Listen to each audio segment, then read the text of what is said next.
My name is Phil Jackman, and welcome to this week's In Conversation, in which I talk to people in the Northeast's dynamic and exciting cybersecurity industry.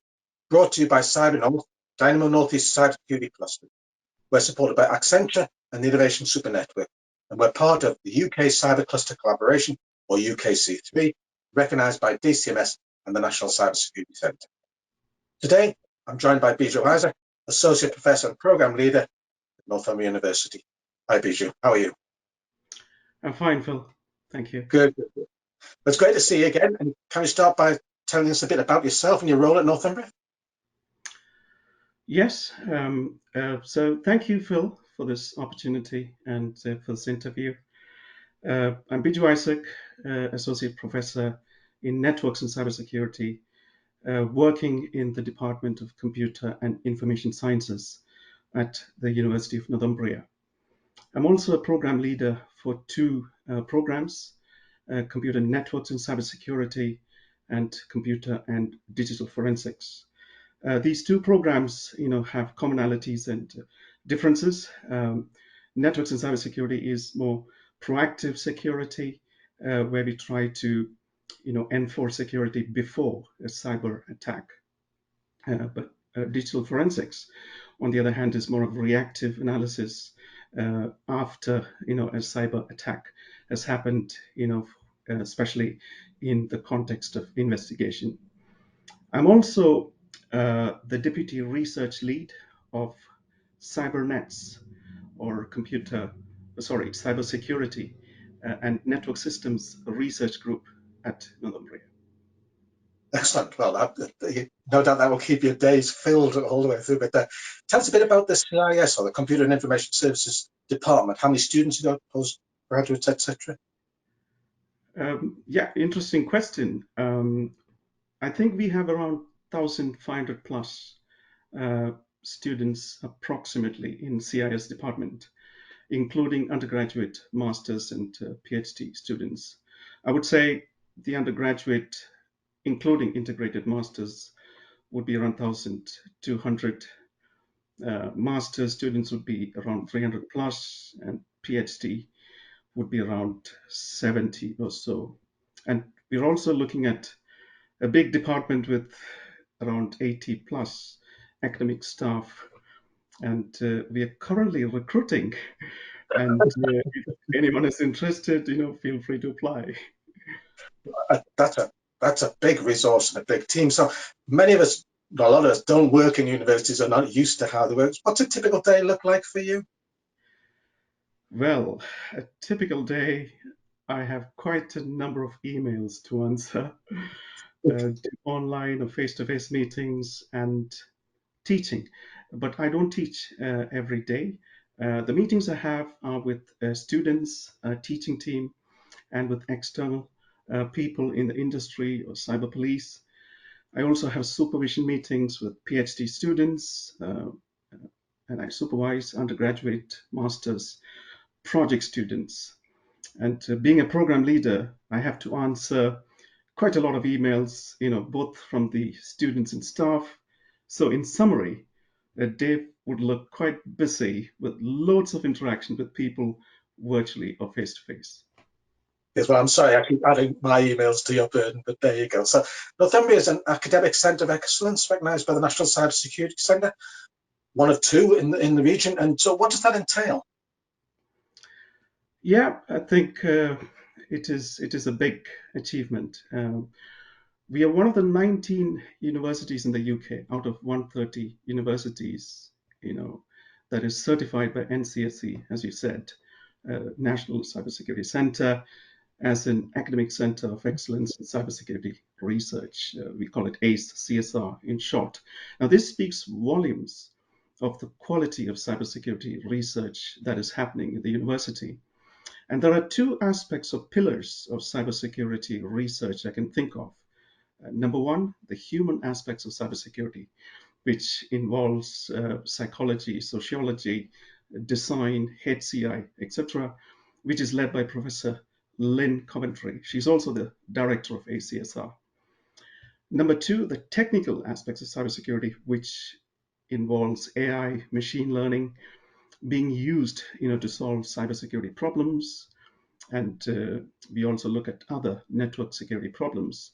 And the kind of problems we tackle are the detection of malware, botnets, phishing, spam emails, data exfiltration, image or video analysis to spot a crime, hate speech or cyberbullying detection, which is done in the department and in Cybernet's research group led by Professor Norman Aslam. And I'm also part of that group. Excellent. Well, we'll come on to a couple of the projects that you've just mentioned in a minute or so, but with so much to investigate, so many things that you can look in, what's the process of identifying research topics, and how does that go through to decide what you're going to look at and what you're not? Yeah, I think the research topics are identified based on the strength of the research staff in particular areas of research. So, in universities, research groups will be formed within a department based on different areas of research. For example, in Northumbria, to name a few, we have research groups themed around HCI, human computer interaction, intelligent computing, which uses AI, cybersecurity and networks, digital health, etc. So the research work itself gets expressed through working with PhD students, working with externally funded grants, internally funded grants, undergraduate, master's, student projects, etc. And when such a work moves forward, the research solutions, would be found, and they would be eventually published in high quality research papers in good conferences and journals. Excellent, excellent. So let's come back to a couple of those projects that you hinted at earlier on. I think you started talking about hate speech analysis and external threat detection. Can you tell us a bit about that? Of course, I have two PhD students who work on these topics. First, let me talk about hate speech analysis or detection, or cyberbullying detection. This is a very important research topic, especially with so much social media content, high speed internet, which is created a situation where it is quite difficult to control and regulate, these social media posts. We have used hate speech data sets in our work, which are basically a collection of tweets from two universities in the US, University of Maryland and Cornell University. And we have used AI or machine learning techniques and NLP, natural language processing, to understand the structure and semantics of the sentences and use that to classify, the tweets as hate speech or non-hate speech messages. And we are getting more than 85% to 90% or more detection accuracy in our work, which is quite a good result. Yeah, so because not all hate speech, not all hate, or the use of the word hate is a hate speech, is it? It's quite a complicated area. Sorry, I interrupted you. Yeah, no. Well, when we look at hate speech, obviously, you can say hate speech could be the worst, but you have harmful speech as well, which may not be as bad as hate speech. So the different classifications which can be done. And the second research that you mentioned we're doing is external threat detection, where we look at the network traffic coming from outside by using machine learning techniques, deep learning techniques, which are optimized using bio-inspired optimization algorithms. And we are able to detect malware, uh, botnets, phishing, data exfiltration, and various other attacks on an organization. And here also we use appropriate data sets for malware, botnet, etc. And the fantastic thing is we are able to achieve a very high detection accuracy of 99% or more in most of these cases. And we have developed proof of concept, uh, you know, in Python, which, can be shown. And anyone, be it researchers or organizations who wants to collaborate with us on such cybersecurity research, you're warmly welcome to contact us. Excellent, thank you. And the other aspect that we talked about was the more human-centered aspect. And I think using behavior analysis for internal threat detection. Can you tell us a bit about that? Yeah, so like external threat detection, internal threat detection is also very important because the attacker can be within the organization. It could be through a compromised user account, it could be through employees, could be anyone connected to the network.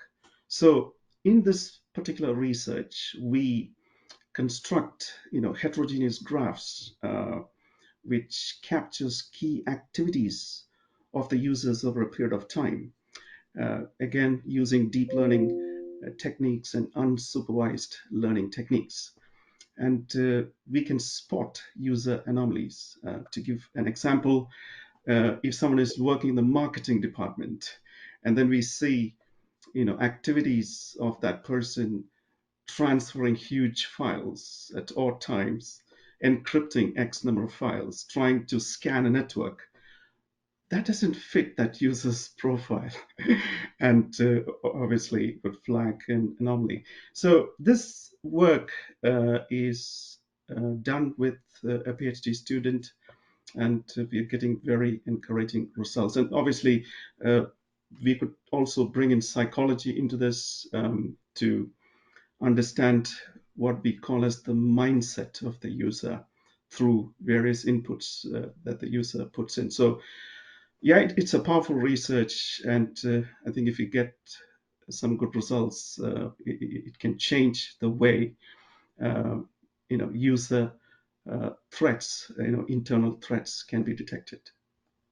Excellent, excellent. A huge range of very interesting topics to go for. But tell us a bit about the University Cyber Clinic and its relationship with the NEBRC, the North East Business Resilience Centre. Yeah, the Cyber Clinic, as you know, Phil, was initiated in 2018 in consultation with the CIS department when I joined Northumbria, from Teesside.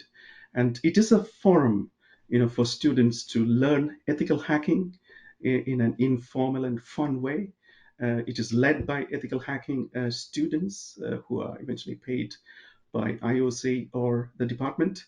The students learn, network security analysis, um, vulnerability assessment, through capture the flag activities and events. In 2019, we forged a collaboration, I would say, with Durham Police, and we were invited, to be a part of NEBRC, Northeast Business Resilience Center. And NEBRC is run by the Cyber Police to secure business networks against cyber attacks. And they use part-time ethical hacking students, from Northumbria and Sheffield Hallam University, to do that work. Around 14 students from Northumbria were appointed by NEBRC so far as ethical hackers, and they're paid on a part-time basis when they work on these cybersecurity problems that has to do with different businesses and organizations. And these students actually get real, exposure, to a real world scenario, I would say. And the experience as cybersecurity consultants that they get is invaluable. And with the affordable rate, that NEBRC is using, I would say it's a win-win situation for the police, university, and businesses. Many are SMEs and micro businesses. Yeah, indeed, indeed. Okay, so thank you for that. My last question to you then. Look, this has been a very, very challenging year and challenging couple of years, I suppose. It looks like we're finally getting back to some sort of reality. What are your hopes in terms of the future? Well, thank God, things are getting better, and indeed, we are moving to some sense of normality. Um, when we think of cybersecurity, especially against cyber attacks, no one entity can solve this complex problem. So what is the solution? I believe it is collaboration and partnership between police, businesses, universities, and government entities. That is going to solve this problem of cyber attacks in a holistic manner. And what do I mean by that? The universities can contribute to world-leading research informed technology. The police could bring in their authority and reach. The businesses, can be open, to work with the university and the police. And the government, can cut the red tape and, excessive formalities, so to speak. And if they all come together, I believe it is a very powerful entity, a very powerful force to reckon with. So my hope for the future, Phil, is to engage in more collaboration and partnerships to break silos as much as possible in my quest to solve intricate puzzle of cyber attacks and cyber crime. Thank you very much. No, that's great. I mean, you're preaching to the converted. Collaboration and partnerships is right where we're trying to be in terms of cyber law. So, look, thank you very much for that, Biju. I'd also like to thank Robert Campbell, who's helping to set up these big conversations. He does all the bits in the background. Look out for the next. That was In Conversation with Phil Jackman, lead for Cyber North. Audio and video production was by me, Robert Campbell. Thank you. This was a Team Funds production for Dynamo Northeast.